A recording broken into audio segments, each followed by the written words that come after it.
Hey everyone. तो कैसे हैं आप लोग? तो आज हम लोग कवर करने वाले हैं एनसीईआरटी के सारे समरी का कंक्लूजन। मतलब चैप्टर का बहुत सारा लाइन समरी में तो रिपीटेड होता है, लेकिन बस हम लोग उसी लाइन को कवर करेंगे जो कि हम लोग का यूनिक लाइन है, हिडन लाइन है, बस उसी को कवर करेंगे। ठीक है, मैंने बहुत सारा वीडियो देखा, लेकिन सब में मतलब 2-2 घंटा का लेक्चर है, तो हम लोग के पास अभी फ़िलहाल उतना टाइम नहीं है, इसीलिए मैं जल्दी से जल्दी ट्राई करूँगा 15 मिनट के अप्रॉक्स में सारे चैप्टर 11-12 दोनों के पोर्शन को कवर करने का। आप लोग से 2 रिक्वेस्ट है, अगर किसी लाइन को कॉन्ट्रैरी मिले तो आप लोग प्लीज़ कमेंट कर दीजिएगा कि भाई ये लाइन तो चैप्टर में भी था, तो किसे फॉलो करें। हालाँकि मैंने कोई ऐसा लाइन नहीं लिया है, लेकिन फिर भी अगर बाई चांस निकलता है तो बता देना। और दूसरा कि अगर मेरे से कोई पॉइंट मिस हो रहा हो तो आप चैप्टर वाइज़ कमेंट कर दीजिएगा कि भाई तूने ये भी पॉइंट मिस कर दिया है, इसको भी ऐड कर ले। इससे बाकी लोग जो वीडियो देखेंगे उनको भी आइडिया लग जाएगा कमेंट सेक्शन देख के। ठीक है, तो चलो वीडियो को स्टार्ट करते हैं। लिविंग वर्ल्ड में जो एक पॉइंट लिखा हुआ है कि देखो, जो सर्टेन रूल जो हम लोग के स्टडी को आसान करने के लिए जो सर्टेन रूल लाया गया है, वो बायोलॉजिस्ट जो लोग रूल लाए थे, सर्टेन रूल, वो आइडेंटिफिकेशन, नोमेनक्लेचर और सिर्फ क्लासिफिकेशन के लिए ही रूल है। क्योंकि कैरेक्टराइजेशन के लिए कोई रूल क्या ही बनेगा, कि कोई रूल थोड़ी होगा कि भाई ऐसे ही तू कैरेक्टराइजेशन करो, ऐसे मत कर। तो आइडेंटिफिकेशन, नोमेनक्लेचर और क्लासिफिकेशन के लिए ही सर्टेन रूल है। ठीक है, अब आते हैं एनिमल किंगडम में। एनिमल किंगडम में पोरीफेरा में जो काइनोसाइट सेल होता है वो फ्लैजिलेटेड होता है। ठीक है, उसके बाद साइक्लोस्टोमाटा जो है मोस्ट प्रिमिटिव कोऑर्डिनेट्स है। ठीक है, साइक्लोस्टोमाटा मोस्ट प्रिमिटिव कोऑर्डिनेट्स है। ठीक है, उसके बाद एनाटोमी में आएंगे तो ground tissue system he main bulk of plant को बनाता है। मेन बल्क ऑफ प्लांट कौन बनाता है? तो ग्राउंड टिश्यू सिस्टम। हालांकि ये नॉर्मल लाइन था, फिर भी मैंने ऐड कर दिया।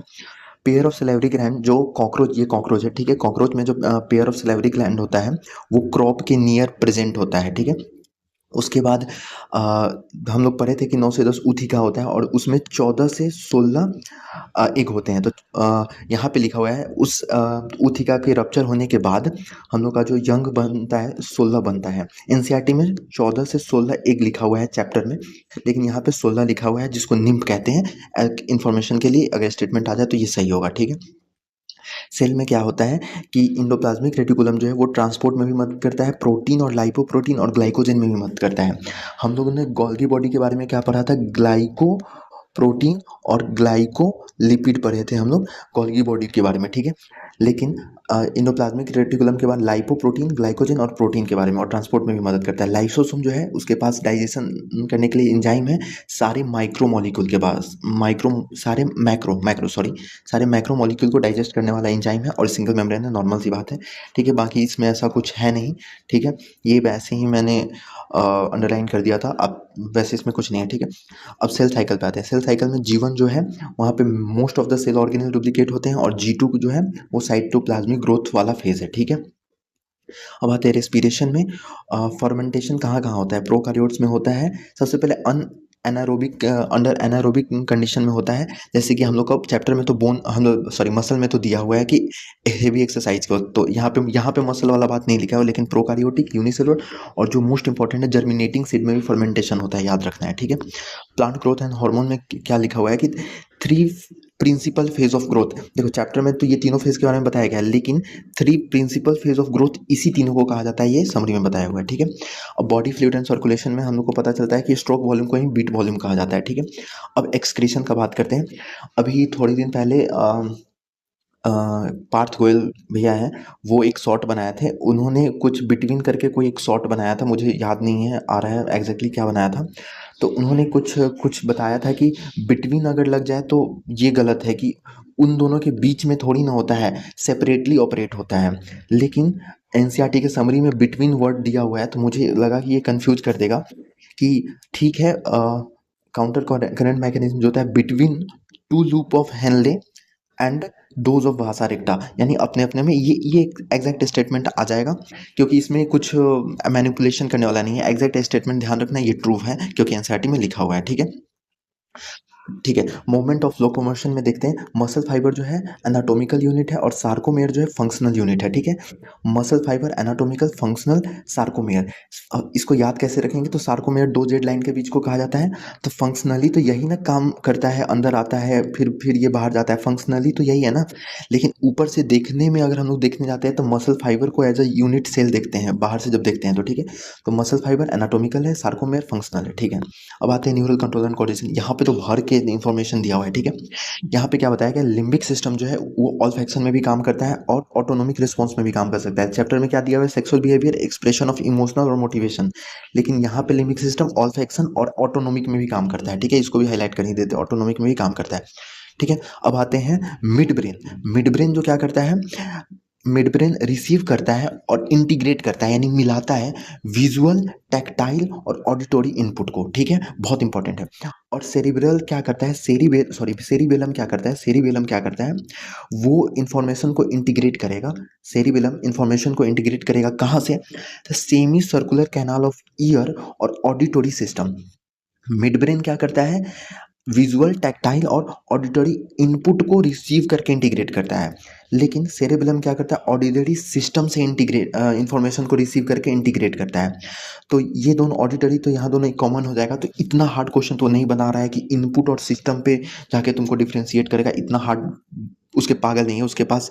इतना अच्छा ये भी बहुत कम ही लोग पढ़े होंगे कि semi circular canal of year को कौन इंटीग्रेट करता है, सेरेबेलम, और विजुअल, टैक्टाइल और इस सबको मिड ब्रेन करता है। तो ये इंपॉर्टेंट क्वेश्चन हो जाता है। अब आते हैं केमिकल कंट्रोल एंड कोऑर्डिनेशन पे। तो केमिकल कंट्रोल एंड कोऑर्डिनेशन में बताया गया है कि थायराइड ग्लैंड का जो हार्मोन है वो maturation of central nervous system, भाई साहब इतना, मुझे तो जब ये पढ़ना स्टार्ट किया तब मुझे पता चला भाई साहब इतना इंपॉर्टेंट लाइन दिया हुआ है कि लोग कितना नेग्लेक्ट करते हैं, ठीक है। तो maturation of central nervous system thyroid gland के हार्मोन का एक और काम है। बाकी बेसल मेटाबॉलिक रेट डेवलपमेंट सब तो दिया ही हुआ था, लेकिन सेंट्रल नर्वस सिस्टम का मैच्योरेशन में भी थायराइड ग्लैंड का हार्मोन मदद करता है, ये बहुत इंपॉर्टेंट है, ठीक है। और एंड्रोजन जो होता है वो भी इरेथ्रोपोइसिस में मदद करता है, मतलब आरबीसी फॉर्मेशन में एंड्रोजन भी मदद करता है, भाई साहब ये भी कितना इंपॉर्टेंट लाइन था, ठीक है। कितने लोग होंगे जिनको आज पता चल रहा होगा कि भाई साहब इतना भी कुछ हम लोग को लिखा हुआ है एनसीईआरटी में, ठीक है। टेट्रास्पोरेंजिएट बहुत सारे टीचर बता देते हैं, इसमें कुछ खास बात नहीं है, लेकिन हाँ सेल देखो, सबसे पहले क्या बताया गया है कि सेंट्रल टिश्यू जो होता है न्यूसेलस को कहा जाता है, ठीक है। सेंट्रल टिश्यू मेगा स्पोरेंजियम में, ठीक है, मेगा स्पोरेंजियम में सेंट्रल सेल को न्यूसेलस कहा जाता है, ठीक है। और उसके अंदर आर्किगोनियोस्पोर डिफरेंशिएट करता है, यानी न्यूसेलस के अंदर के सेल को आर्किगोनियोस्पोर कहा जा रहा है। न्यूसेलस के अंदर के सेल को क्या बोला जाता है, megaspore mother cell, megaspore mother cell कहा जाता है।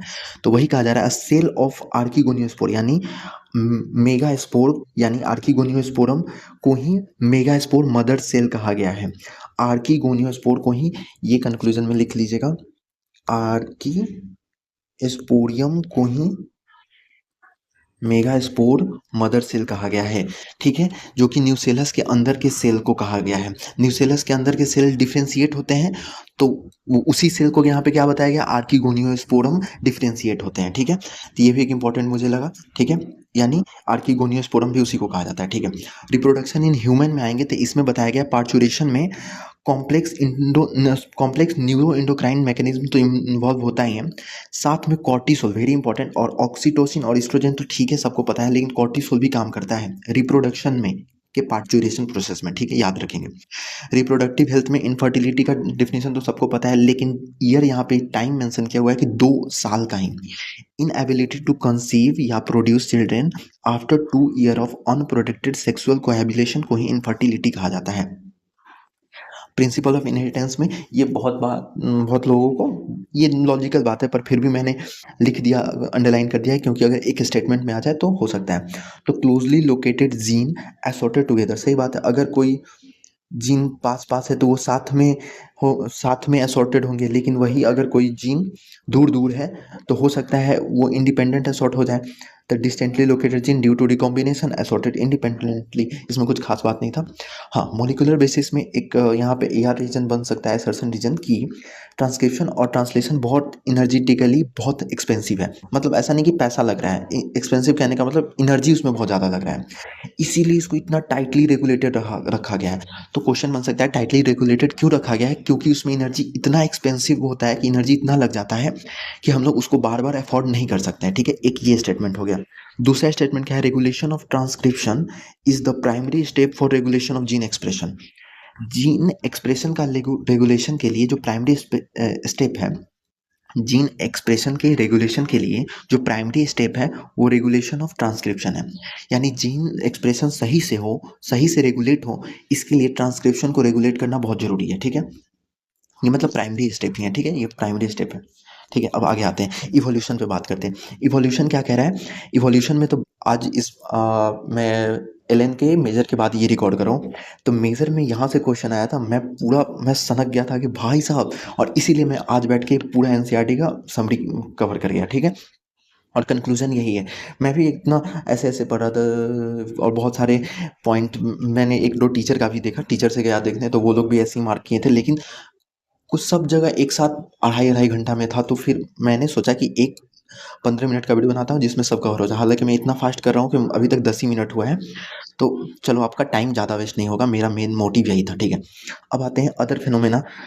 देखो यहाँ पे इवोल्यूशन का क्या, अदर फेनोमेनन लाइक, देखो सबको पता है कि जेनेटिक ड्रिफ्ट हो जाएगा, रिकॉम्बिनेशन होगा तो इवोल्यूशन होगा, लेकिन other phenomenon like habitat fragmentation, genetic drift में एसेंटुएट, एग्जैक्टली यही लाइन एलन के टेस्ट में था। दीज वेरिएशन में lead to appearance of new species and hence evolution. और दूसरा इंपॉर्टेंट लाइन क्या बताया गया है कि homology, homology is accounted for by the idea of branching descent, ठीक है, ये एग्जैक्टली याद रख लें। होमोलॉगी इज अकाउंटेड बाय, एक छोटा सा लाइन है, आइडिया ऑफ ब्रांचिंग डिसेंट, मतलब कह सकते हो उसके लिए अकाउंटेड किया गया है, मतलब आप समझ जाना, ठीक है। उसके बाद एक और है कि मॉडर्न मैन जो है appear to be parallel evolution human brain and language. Modern man जो है अपीयर कर रहे हैं, appears to parallel evolution of brain और उनके लैंग्वेज के बीच में, ठीक है, पैरेलली इवोल्यूशन हो रहा है मॉडर्न मैन के, ठीक है। अब आते हैं बायोडाइवर्सिटी पे, ठीक है। बायोडाइवर्सिटी में एक और बात, ये तो स्टेटमेंट सबको पता है कि NPP is the remaining biomass energy left for utilisation for producer. NPP तो एनपीपी किसके लिए होता है? प्राइमरी के लिए। और सॉरी, एनपीपी क्या है? एनपीपी रिमेनिंग है। एनपीपी तो एनपीपी किसके लिए है? सेकेंडरी के लिए, मतलब सेकेंडरी लेवल पे ये प्राइमरी लेवल हो गया, ये सेकेंडरी लेवल हुआ, तो सेकेंडरी लेवल के लिए एनपीपी बचता है और प्राइमरी लेवल के लिए जीपीपी रहता है। तो GPP minus respiratory quotient, respiratory quotient नहीं, रेस्पिरेटरी, ठीक है, सबसे जो भी था, क्या था, मैं मिस कर रहा हूँ, ठीक है। तो ये बात तो सबको पता ही है, ठीक है।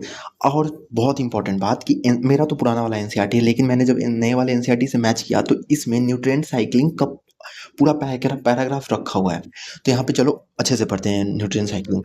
देखो, स्टोरेज और मूवमेंट ऑफ न्यूट्रिएंट, न्यूट्रिएंट का स्टोरेज और movement through various component of ecosystem. Various component of system क्या हो सकता है? एबायोटिक हो सकता है, बायोटिक हो सकता है, लिविंग हो सकता है, नॉन लिविंग, मतलब वही सब बात हुआ कि प्लांट से किसी एनिमल में गया, एनिमल से कहीं से गया, फिर सॉइल में आया, फिर रिसाइकल हुआ।